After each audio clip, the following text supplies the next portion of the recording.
I am your chemistry teacher. हम लोग complete कर रहे हैं क्लास 11th एंड 12th का कंप्लीट सिलेबस। तो स्टूडेंट्स, आज की हमारी क्लास है प्रबल बैच की क्लास। आज की क्लास में हम 11th क्लास का सेकंड चैप्टर जो है उसको कंप्लीट कर रहे हैं। हम लोग कंप्लीट कर रहे हैं atomic structure of atom chapter को, जिसमें आज हमारी जो क्लास है बच्चों, वो क्लास है हमारी 6th। तो वी आर स्टडिंग इन प्रबल बैच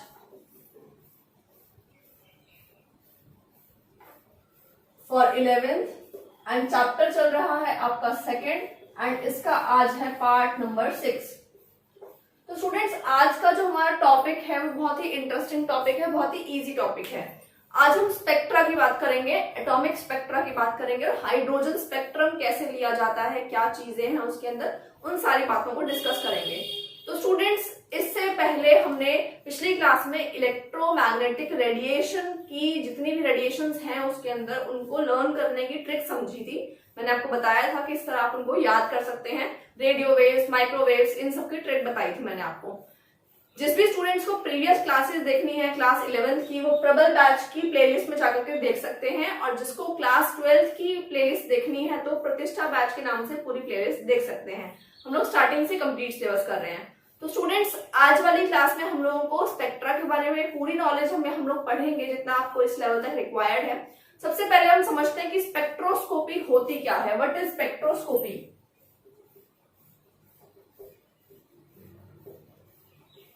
स्पेक्ट्रोस्कोपी तो स्टूडेंट्स, ये एक तरह का फिंगरप्रिंट है। जैसे किसी भी ह्यूमन बीइंग का फिंगरप्रिंट होता है, वो जेन्युइन होता है, किसी से कॉपी नहीं होता है, किसी के जैसा सेम टू सेम नहीं हो सकता है। वैसे ही सबकी इंडिविजुअल आइडेंटिटी होता है उसका फिंगरप्रिंट। वैसे ही किसी एटम का या मॉलिक्यूल का अगर स्पेक्ट्रा निकाला जाए, स्पेक्ट्रा मतलब काइंड ऑफ फिंगरप्रिंट आप कह सकते हो, उसको निकाला जाए तो वो किसी और एटम या मॉलिक्यूल से सिमिलर नहीं होगा। मतलब जो एक कंपाउंड का या एक एटम का जो स्पेक्ट्रा आएगा वो उसकी इंडिविजुअल आइडेंटिटी होगी, वो किसी और के जैसी नहीं हो सकती है। तो स्टूडेंट्स, ये एक्चुअली है क्या? स्पेक्ट्रोस्कोपी एक टेक्निक है जिसके अंदर स्पेक्ट्रोस्कोप नाम का जो इंस्ट्रूमेंट है उसको यूज किया जाता है।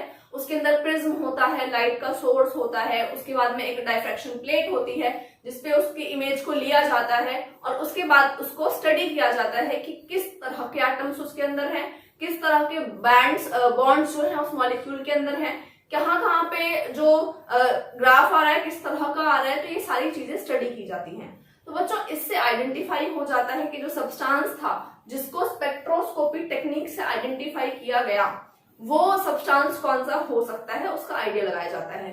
तो बच्चों, ये जो स्पेक्ट्रोस्कोपी टेक्निक है इसमें जो इंस्ट्रूमेंट यूज होता है उसका नाम है स्पेक्ट्रोस्कोप। एंड जो हमें बाद में जो रिजल्ट मिलता है, जैसे एक्सरे मशीन से एक्सरे रिपोर्ट मिलती है, सीटी स्कैन मशीन से सीटी स्कैन रिपोर्ट मिलती है, वैसे ही स्पेक्ट्रोस्कोपी से हमें स्पेक्ट्रोग्राफ मिलता है। स्पेक्ट्रोग्राफ देख करके बहुत सारे एटम्स और मॉलिक्यूल्स को स्टडी किया जा सकता है, या फिर आपको अननोन सैंपल दिया जाए, उस मशीन के अंदर रखा जाए, उसकी स्टडी की जाए, तो आपको उसका जो स्पेक्ट्रोग्राफ है उसको देखकर आइडिया लग सकता है कि एक यहाँ पे जो अननोन सब्सटेंस है वो कौन सा हो सकता है। तो स्टूडेंट, चलिए इसके बारे में डिस्कशन करते हैं आगे। स्पेक्ट्रोस्कोपी की डेफिनेशन लिख लेते हैं। स्पेक्ट्रोस्कोपी एक टेक्निक है, the study of science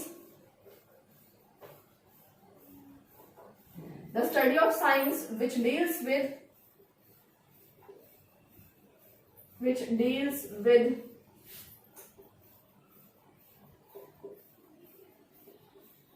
spectra, उसको कहते हैं spectroscopy. And what is spectroscope?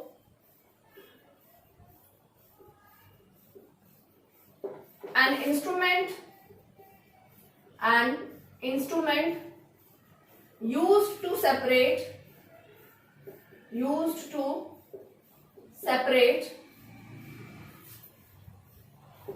the radiation separate करता है ये रेडिएशन ऑफ different frequency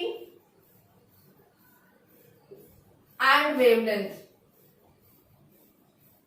और इससे हमें ऑब्टेन क्या होता है स्टूडेंट्स, क्या चीज हमें मिलती है? इससे हमें स्पेक्ट्रोग्राफ मिलता है। We obtain spectrograph from this technique, तो इस टेक्निक से हम लोगों को मिलता क्या है, एक स्पेक्ट्रोग्राफ मिलता है। ठीक है बच्चों, तो ये बेसिक आइडिया है, पर अब हम आपको समझाते हैं अच्छे से कि what is continuous spectra and what is discontinuous spectra. आप क्लास 10th में पढ़ के आए होंगे, प्रिज्म में अगर लाइट जो आ रही है व्हाइट लाइट, उसको प्रिज्म से पास किया जाए तो वो 7 कलर्स में डिस्ट्रीब्यूट हो जाती है, सेपरेट हो जाती है, तो उसको हम कहते हैं डिस्पर्जन ऑफ व्हाइट लाइट। ये आपने क्लास 10th में पढ़ा होगा। तो बच्चों वहां पे जो हमें बैंड मिलता है 7 कलर्स का, जिसको विबग्योर भी कहा जाता है, वो कॉन्टिन्यूअस स्पेक्ट्रा होता है। कॉन्टिन्यूअस मतलब सारे कलर्स जो हैं वो एक दूसरे से कहीं ना कहीं ओवरलैप कर रहे होते हैं, आपस में मिल रहे होते हैं, उनमें कोई सेपरेशन स्पेस नहीं होता है। ठीक है, तो उसको हम कॉन्टिन्यूअस स्पेक्ट्रा बोलते हैं।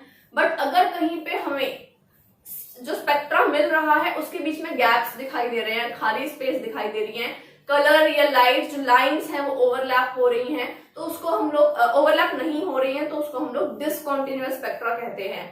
तो एटम के और मॉलिक्यूल के केस में हमें डिसकॉन्टिन्यूअस स्पेक्ट्रा मिलता है, बट हम लोगों को जो लाइट, व्हाइट लाइट है, सनलाइट है, उसका स्पेक्ट्रा जब हम लेते हैं तो हमें जो 7 कलर्स का बैंड मिलता है वो कॉन्टिन्यूअस स्पेक्ट्रा होता है। तो जो लाइट की बात करते हैं उसकी बात करते हैं सबसे पहले कॉन्टिन्यूअस स्पेक्ट्रा। कॉन्टिन्यूअस स्पेक्ट्रा कैसे ऑब्टेन होगा, इसका एग्जाम्पल है बच्चों, मैंने आपको बताया dispersion of white light. Dispersion of white light कैसे होता है, सनलाइट जो है, डायग्राम बना लेते हैं इसका।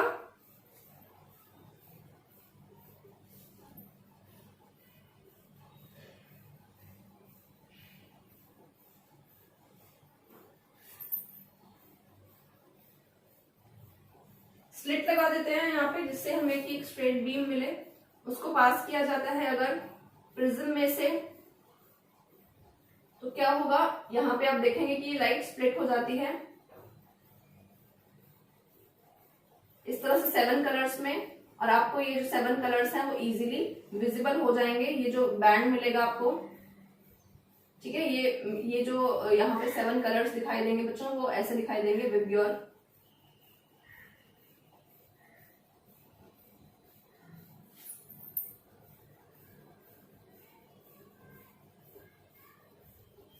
इस तरह से सारे कलर्स होंगे। ठीक है बच्चों, तो यहाँ पे आप एक चीज बस ये ध्यान रखेंगे कि जो व्हाइट लाइट आई थी सनलाइट से, जिसको हम बोल रहे हैं व्हाइट लाइट,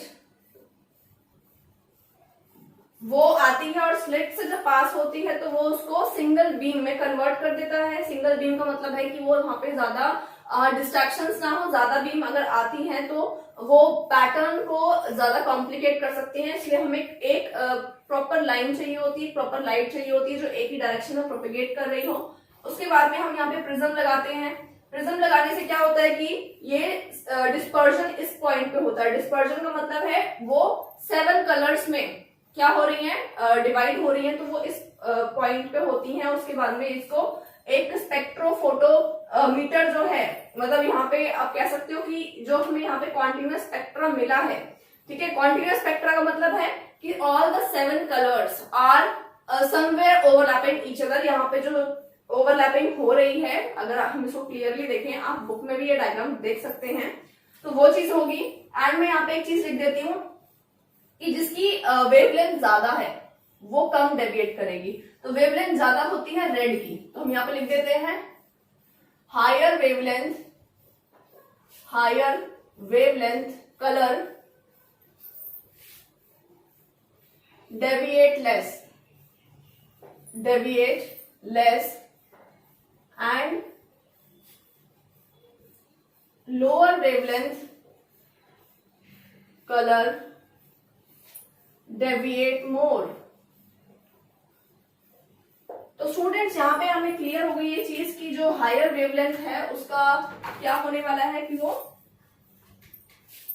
हमें यहाँ पे क्लियर हो गया कि हायर वेवलेंथ जो है उसका कलर डेविएट कम होता है, ठीक है, और जो लोअर वेवलेंथ है उसका डेविएट ज्यादा होता है। तो अब पॉइंट है कि कौन सी जो है वेवलेंथ ज्यादा है और कौन सा कलर जो है वो कम वेवलेंथ का है। तो मैंने आपको कल समझाया था, कल मैंने पढ़ाया था इलेक्ट्रोमैग्नेटिक रेडिएशन। वहां पे मैंने आपको क्लियरली बताया था कि जो रेड कलर होता है वो हायर वेवलेंथ है, उसकी हायर वेवलेंथ है, ठीक है, और जो वॉयलेट कलर है उसकी लोअर वेवलेंथ है। ये है वायलेट कलर और यहां बात हो रही है रेड कलर की। तो आप देख सकते हो कि रेड जो है वो कम डेविएट हुआ है, उसका जो रास्ता है वैसा का वैसा ही है, ज्यादा डेविएट जो है वायलेट कलर हुआ है।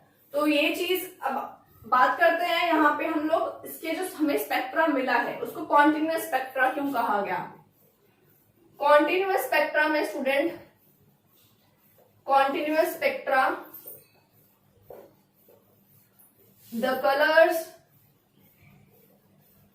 Vibgyor in the band overlap each other,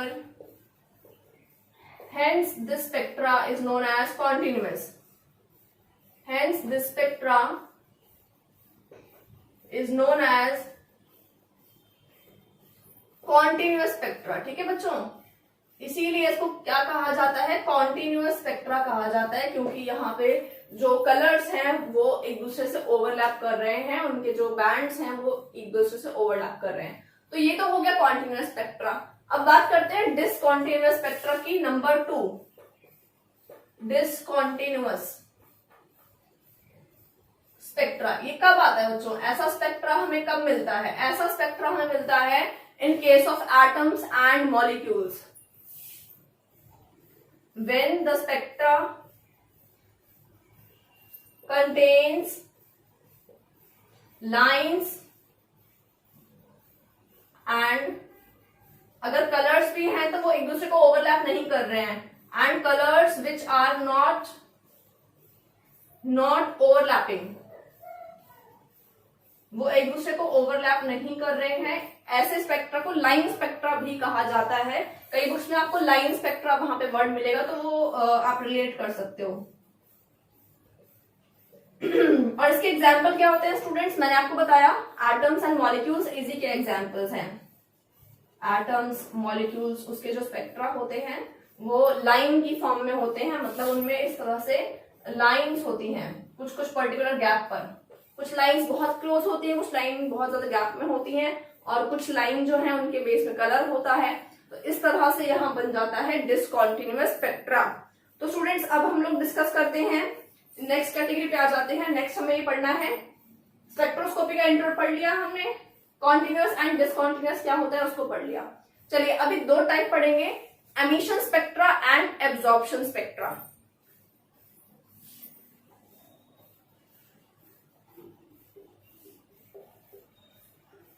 Now we are discussing emission spectra. What is emission spectra? मतलब एमिट होना, कुछ एमिट हो रहा है यहाँ से स्टूडेंट्स, ऐसा कुछ आपको वर्ड से लग रहा होगा। तो इसमें है क्या एक्चुअली, सबसे पहले हमारे पास जो सैंपल है, अगर उसके अंदर एटम्स हैं, एटम्स के अंदर इलेक्ट्रॉन्स होंगे, तो अगर उस सैंपल को हीट किया जाता है या इलेक्ट्रिक डिस्चार्ज दिया जाए तो उसके इलेक्ट्रॉन्स को सडनली एनर्जी मिल जाएगी, जो एनर्जी उसके पास नहीं थी। उससे क्या होगा, वो एक्साइटेड एनर्जी लेवल पे पहुंच जाएगा। एनर्जी एब्जॉर्ब करने से इलेक्ट्रॉन अपने ग्राउंड स्टेट से एक्साइटेड एनर्जी स्टेट पर पहुंच जाएगा। अब जो इलेक्ट्रॉन एक्साइटेड एनर्जी स्टेट पे पहुंचा है वो किसी एनर्जी सोर्स की वजह से पहुंचा, और अगर वो एनर्जी सोर्स हटा दिया जाए, वो हीट जो हम कर रहे थे उसे हटा दिया जाए या इलेक्ट्रिक डिस्चार्ज को हटा दिया जाए, तो जो इलेक्ट्रॉन एक्साइटेड स्टेट पे पहुंचा था वो उसकी स्टेबल स्टेट तो नहीं है, वहां से वो वापस भी आएगा। तो जब वो वहां से वापस आता है तो एक्स्ट्रा अमाउंट ऑफ एनर्जी जो वो लेकर के ऊपर गया था, उस एनर्जी को एमिट करके, उस एनर्जी को बाहर निकाल के फिर आएगा। तो जो एनर्जी वहां से निकली, जो लाइट वहां से निकली, जो एनर्जी थी बच्चों, वो लाइट की फॉर्म में निकलती है। और अगर उसी लाइट को प्रिज्म से पास कर दिया जाए और प्रिज्म से पास होने के बाद उसको फोटोग्राफिक प्लेट पर ले लिया जाए तो हमें एक स्पेक्ट्रा मिलता है जिसको एमिशन स्पेक्ट्रा कहा जाता है। आई रिपीट अगेन, सबसे पहले हमारे पास एक सैंपल है, इस सैंपल को हम लिख लेते हैं कि ये एटम है या मॉलिक्यूल है, जो भी है। इस सैंपल का इलेक्ट्रॉन जो है उसको क्या कराया गया, electron excited because of heat और इलेक्ट्रिक डिस्चार्ज, हीट और electric discharge. After some time क्या होगा, वो इलेक्ट्रॉन जो एक्साइटेड था वो नीचे आएगा, वापस आएगा, ठीक है ना। जब वो वापस आएगा तो ये सैंपल है, इसमें मान लीजिए जो भी इलेक्ट्रॉन था, जब वो इलेक्ट्रॉन वापस अपने लेवल पर आता है तो एक लाइट रिलीज करता है, वो energy in form of light release होती है। तो अगर वही एनर्जी पास होती है प्रिज्म से, ठीक है, प्रिज्म से पास होती है, ठीक, उसके बाद उसको फोटोग्राफिक प्लेट पर ले लिया जाता है, ठीक है, उसको कहां ले लिया जाता है बच्चों, फोटोग्राफिक प्लेट पर, ठीक। तो हमें एक वहां पे इस तरह का जो रिजल्ट है, जैसे मैंने बताया कि एक्सरे की एक्सरे रिपोर्ट होती है, सीटी स्कैन की सीटी स्कैन रिपोर्ट होती है, वैसे यहाँ पे जो हमें स्पेक्ट्रोग्राफ मिलेगा या स्पेक्ट्रा मिलेगा, उसके ऊपर क्या होगा, उसके ऊपर पूरा बैकग्राउंड जो है बच्चों वो तो पूरा डार्क होगा। जनरली ऐसा होता है कि पूरा बैकग्राउंड डार्क होता है और उसके ऊपर कहीं कहीं पे जो व्हाइट लाइट है, व्हाइट लाइंस हैं, व्हाइट लाइन दिखाई देती हैं।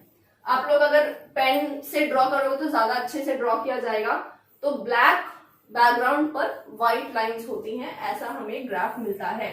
तो ये सैंपल है, कैसा, एक्साइटेड सैंपल इसे कह सकते हैं, एक्साइटेड सैंपल। ये हो गई स्लिट, ये हो गया प्रिज्म, यहां पे हुआ इसका डिस्पर्जन इस रेडिएशन का, इस लाइट का, ठीक है। उसके बाद ये है फोटोग्राफिक प्लेट,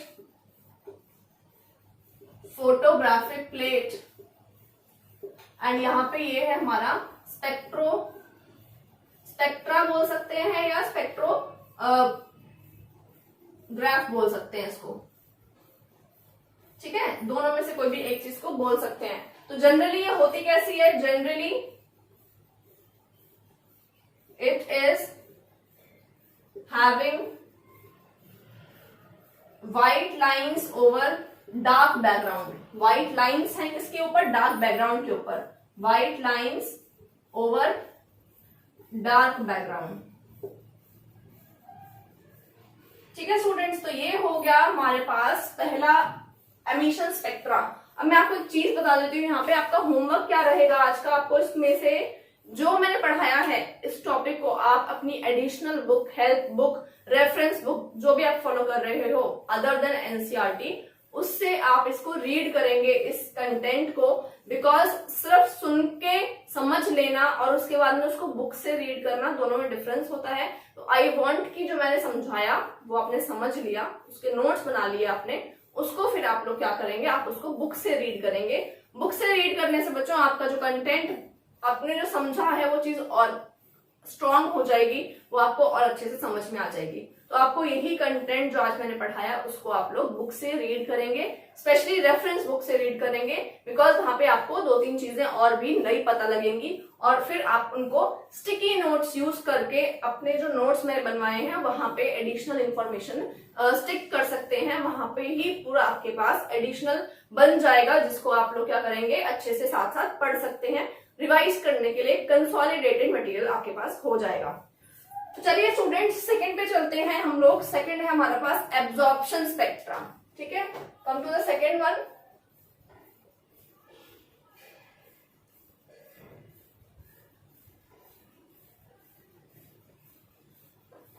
एब्जॉर्प्शन स्पेक्ट्रा। तो स्टूडेंट्स एब्जॉर्प्शन स्पेक्ट्रा क्या होता है, एब्जॉर्प्शन स्पेक्ट्रा का मतलब होता है जस्ट इसका रिवर्स, इसका जैसे नेगेटिव फोटोग्राफ। नेगेटिव फोटोग्राफ आप समझते हो, पहले के टाइम में अगर आपने अपने पेरेंट्स के टाइम की जो फोटोज देखी होंगी, एल्बम्स देखते होंगे, तो उसके साथ में कुछ नेगेटिव्स भी होंगी। नेगेटिव्स क्या होती हैं, वो ब्राउन कलर की ऐसे फोटोग्राफिक शीट होती है, ब्राउन कलर की इतनी सी, और उसमें फोटोग्राफ्स होती हैं। उसको नेगेटिव क्यों कहा जाता है, क्या आप लोगों को पता है? मैं आपको चलो आज एक इंटरेस्टिंग फैक्ट बताती हूँ।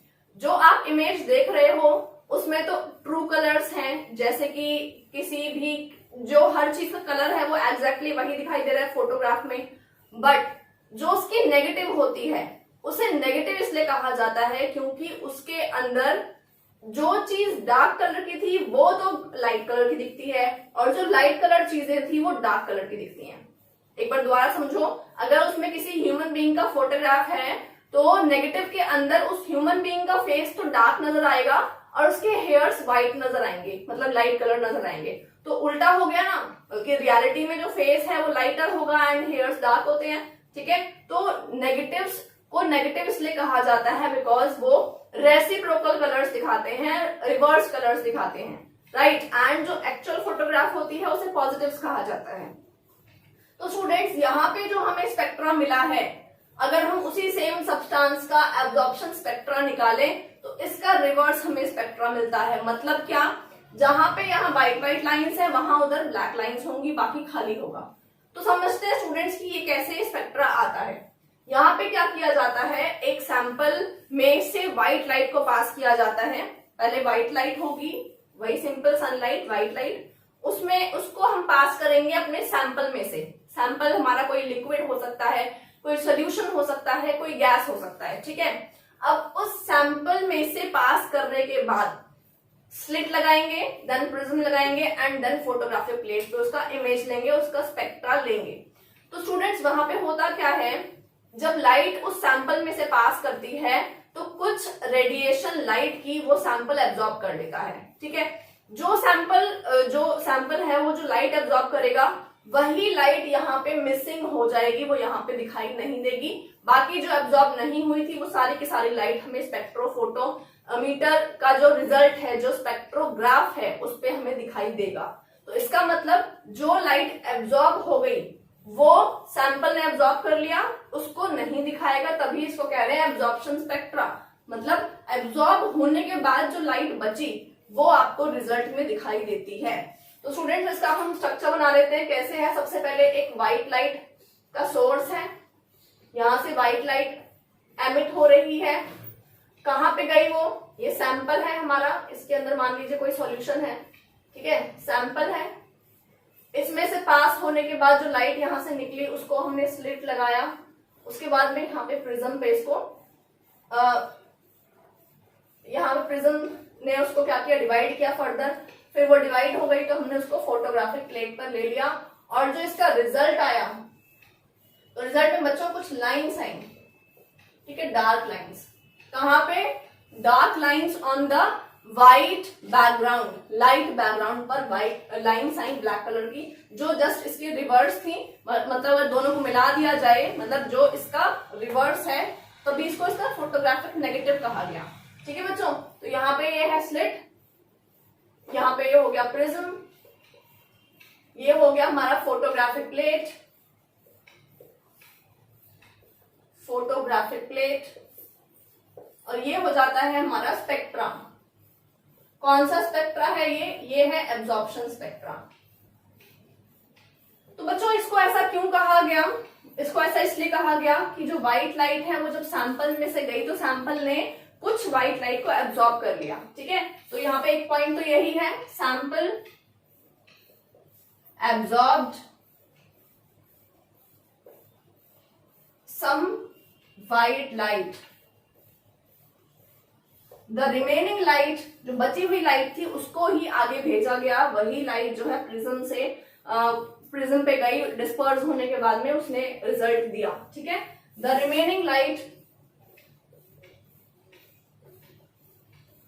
reaches the prism। तो यहाँ पे शायद क्लियर हो गया आपको। सेकंड पॉइंट की बात कर लेते हैं। सेकंड पॉइंट क्या है बच्चों, यहाँ पे जो फोटोग्राफिक प्लेट है, ठीक है, जो फोटोग्राफिक प्लेट है बच्चों, फोटोग्राफिक प्लेट के बाद जो यहाँ पे हमारे पास स्पेक्ट्रा आया, लास्ट में जो एब्जॉर्प्शन स्पेक्ट्रा है, वो इसका फोटोग्राफिक नेगेटिव हम लोग कह सकते हैं। द स्पेक्ट्रा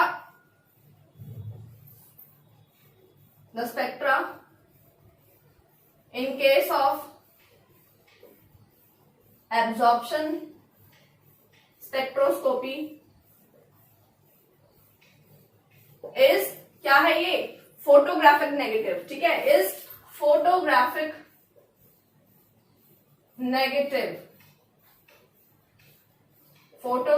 नेगेटिव ऑफ किसका नेगेटिव बच्चों, एमिशन स्पेक्ट्रा का, ठीक है, emission spectra of the same substance, emission spectra of same substance।